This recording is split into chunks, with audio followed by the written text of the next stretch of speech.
नमस्कार, मैं हूं अमित उप्रेती और आप देख रहे हैं आईपा। आईपा यानी all India progressive politics association, जहां हम बात करते हैं प्रगतिशील राजनीति को लेकर। आज हमारे पास साथ शख्सियत बैठी है, रैमजे इंटर कॉलेज के प्रधानाचार्य वीटी विल्सन जी। सर, आपका आईपा के इस मंच में बहुत बहुत स्वागत है। आपका भी बहुत स्वागत है। एक बहुत अच्छी पहल आईपा ने शुरू की है। निश्चित रूप से आजकल मीडिया का बहुत प्रभाव पड़ता है और जो आप लोग प्रयास कर रहे हैं समाज में, राजनीति में, शिक्षा में परिवर्तन की, उसका मैं आपका धन्यवाद करता हूँ, साधुवाद देता हूँ। सर, मेरा सबसे पहले क्वेश्चन आपसे ये है कि क्रिश्चियन मिशनरी का वर्तमान शिक्षा में क्या योगदान अब तक रहा है? अगर आप स्वतंत्रता से पहले देखें या आज भी देखें, मिशनरी लोगों ने ही भारत में शिक्षा का उन्नयन का कार्य किया है, शिक्षा प्रारंभ की है। और मैं आपको ये बताना चाहता हूँ इस चैनल से कि जो मिशनरी आए थे वो कैम्ब्रिज यूनिवर्सिटी के आए थे, जिन्होंने शिक्षा के क्षेत्र में यहाँ शुरुआत करी। रैमजे इंटर कॉलेज, एडम्स, ये सब उसी की कड़ी है। 1851 में चीना खान कोठी में पूरे उत्तराखंड में पहली बार कक्षा 1 से लेके बीए तक की कक्षाएं प्रारंभ की गई थी। सर, जो अब नई शिक्षा नीति आ रही है, इसको किस तरीके से देखते हैं? नई शिक्षा नीति में जो सबसे इंपॉर्टेंट चीज है, शिक्षा का अर्थ होता है all round development of a person, जिसमें सामाजिक, आध्यात्मिक, आर्थिक और सारे पहलू आते हैं। आजकल की जो शिक्षा व्यवस्था में जो मॉरलिटी है, उसका अभाव देखने को मिलता है। तो सर, क्या बदलाव की आवश्यकता है नई शिक्षा नीति में? क्या ऐसी चीजें हैं कि इसमें जो जोड़ा जाए जिससे शिक्षा को और सरल बनाया जा सके? देखिए, शिक्षा का अर्थ है एक अच्छा नागरिक बनना, एक अच्छा इंसान बनना, मॉरल वैल्यूज उसकी होनी चाहिए। तो यदि मॉरल एजुकेशन को आजकल की एजुकेशन में, जो मॉडर्न एजुकेशन जिसको कह रहे हैं, रेडीमेड एजुकेशन कह रहे हैं, उसको में अगर उसको इनकॉर्पोरेट कर देंगे तो शिक्षा का स्तर और मानवता का स्तर निश्चित रूप से उठेगा। सर, जो निजी स्कूल हैं और सरकारी या अर्ध सरकारी जो स्कूल हैं, स्कूलों में शिक्षा की गुणवत्ता में किस तरह की सुधार की आवश्यकता है? शिक्षा में जो सरकारी स्कूल हैं, सरकारी विद्यालय हैं, उन विद्यालयों में जिस तरीके की आजकल की मॉडर्न फैसिलिटीज हैं, जो मॉडर्न एजुकेशन के लिए ज़रूरी है, चाहे स्मार्ट क्लासेस हों, चाहे व्हाट्सएप के माध्यम से हो, चाहे ऑनलाइन एजुकेशन हो, तो वो सुविधा गवर्नमेंट के विद्यालयों में प्रायः देखने को कम मिलती है। सर, जो आज अगर देखा जाए, जब से देश में लॉकडाउन की स्थिति है और उसके बाद से जो है ऑनलाइन क्लासें लगातार की तरफ आदमी का रुझान बढ़ता जा रहा है, तो उससे क्या लग रहा है कि स्कूलों में जो स्थिति है, जो वैसे जो पढ़ते थे आदमी, स्कूल आते थे बच्चे और स्कूल में पढ़ाई करते थे, ऑनलाइन और इसमें क्या अंतर दिखता है? देखिए, वास्तविकता तो ये है कि सभी विद्यालयों ने, चाहे वो गवर्नमेंट के थे या गवर्नमेंट एडेड थे या सरकारी विद्यालय थे या प्राइवेट विद्यालय थे, सभी ने अपने-अपने स्तर से ऑनलाइन शिक्षण किया है और बहुत ईमानदारी से किया है। लेकिन सवाल ये है कि उसका आउटपुट या उसका लाभ छात्रों को कैसे मिले?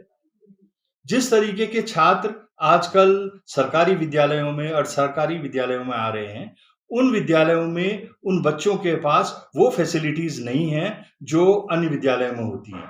तो सीमित संसाधन है, तो इसलिए वो शिक्षा इतनी प्रभावी नहीं है। और मेरा ये व्यक्तिगत मानना है कि सनातन काल से जो गुरु शिष्य आपस में आई टू आई कांटेक्ट करके शिक्षा देता था, उनका देन एंड देयर समस्याओं का निर्धारण करता था, समस्याओं का समाधान करता था, वो ऑनलाइन में संभव नहीं हो पाता।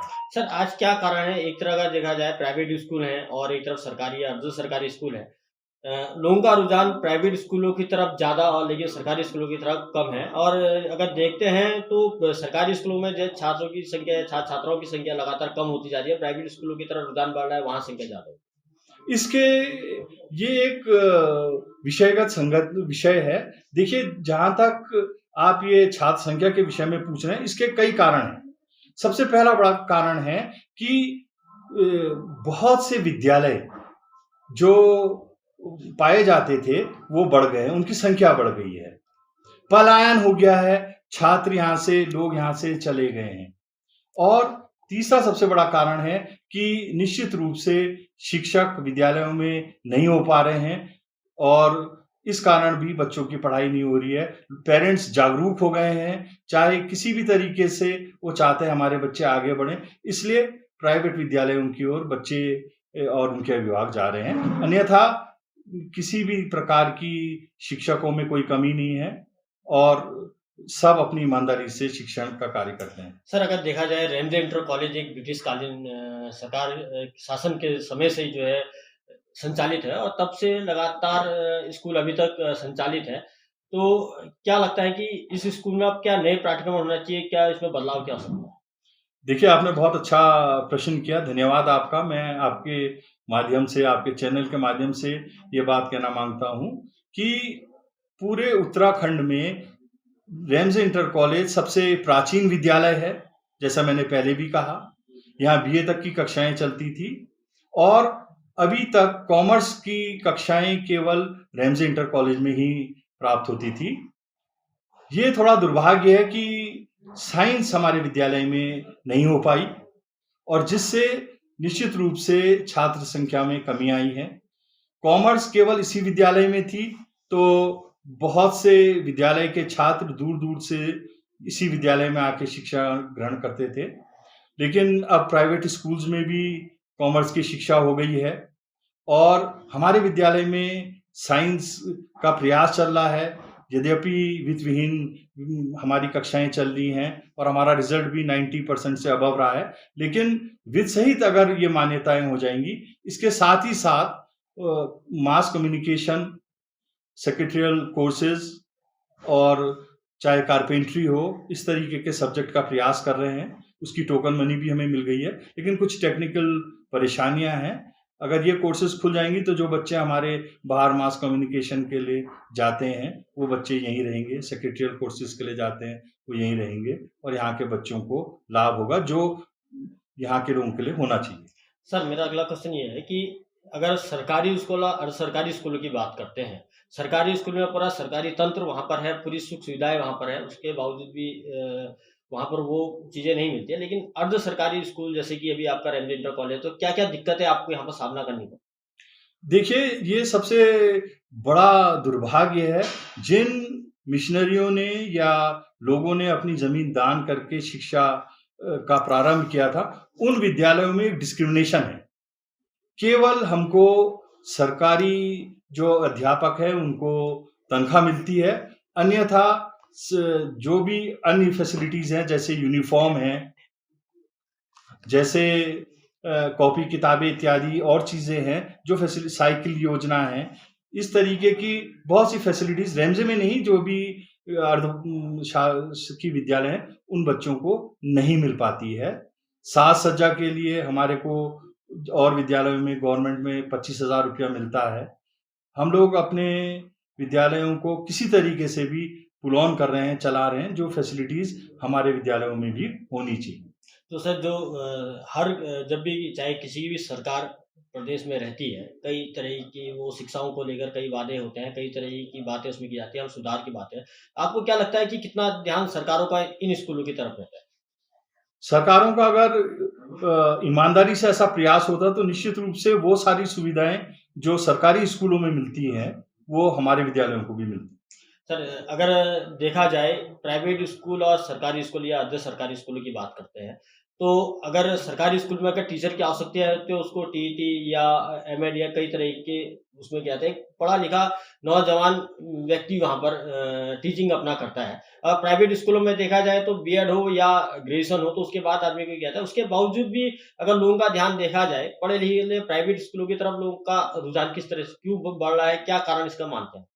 देखिए, ये केवल शिक्षा के क्षेत्र में ही नहीं, अपितु आप किसी भी चीज़ों को देखें, आजकल डेमोंस्ट्रेशन इफ़ेक्ट है। इकोनॉमिक्स में एक टॉपिक है डेमोंस्ट्रेशन इफ़ेक्ट। जितनी ज़्यादा आप कमर्शियली किसी चीज़ को हाइलाइट करेंगे, प्रचार करेंगे, उसका प्रभाव समाज के मस्तिष्क में पड़ता है और फिर वो एक मास मूवमेंट सा बन जाता है और लोग उसके पीछे चले जाते हैं। आपने देखा होगा आजकल मॉल संस्कृति हो गई है, वो सब डेमोंस्ट्रेशन इफ़ेक्ट है। तो इसी तरीके से सरकार जो गवर्नमेंट एडेड स्कूल्स हैं या सरकारी स्कूल हैं, वो पीछे रह गए और जो उनकी क्वालिटी है, वो दुर्भाग्यपूर्ण ढंग से लोगों के पास नहीं पहुंच पाई। यही मेरा कारण है, मेरे को लगता तो है। आपको लगता है कि अब सरकार को भी ऐसे स्कूलों की तरफ ध्यान देना चाहिए कि ऐसी सुविधा यहाँ भी देनी चाहिए जो सरकारी स्कूलों में दी जा रही है, जो अर्ध सरकारी में नहीं मिलती। निश्चित रूप से, क्योंकि आपने अपने वक्तव्य में पहले कह दिया है कि जिस तरीके से शिक्षकों में कोई कमी नहीं है, उनकी क्वालिटी में कोई कमी नहीं है, सब शिक्षक जो हैं वो वेल क्वालिफाइड है, नॉर्म्स को पूरा करते हैं। अगर इन चीज़ों को जो बेसिक्स हैं, जैसे ऑनलाइन क्लासेस की बात चल रही थी और साधनों की कमी की बात चल रही थी, यदि ये हो जाएँगी तो निश्चित रूप से सुधार होगा, ये मेरे को पूरा विश्वास है। बहुत-बहुत धन्यवाद आईपा के इस मंच से जुड़ने के लिए। तो ये थे हमारे साथ रेमडे इंटर कॉलेज के प्रधानाचार्य वीटी विल्सन जी, जिन्होंने अपने साफ शब्दों में कहा, जिस तरीके से सरकार सरकारी स्कूलों में कई तरह की सुविधाएँ देती है, तो वैसे ही अर्ध सरकारी स्कूलों में इस तरह की सुविधाएँ उन्हें देनी चाहिए, जिससे शिक्षा को आगे बढ़ावा मिल सके। आप जुड़े रहिए हमारे साथ। आगे हम बात करेंगे किसी और शख्सियत के साथ और बात करेंगे प्रगतिशील राजनीति की।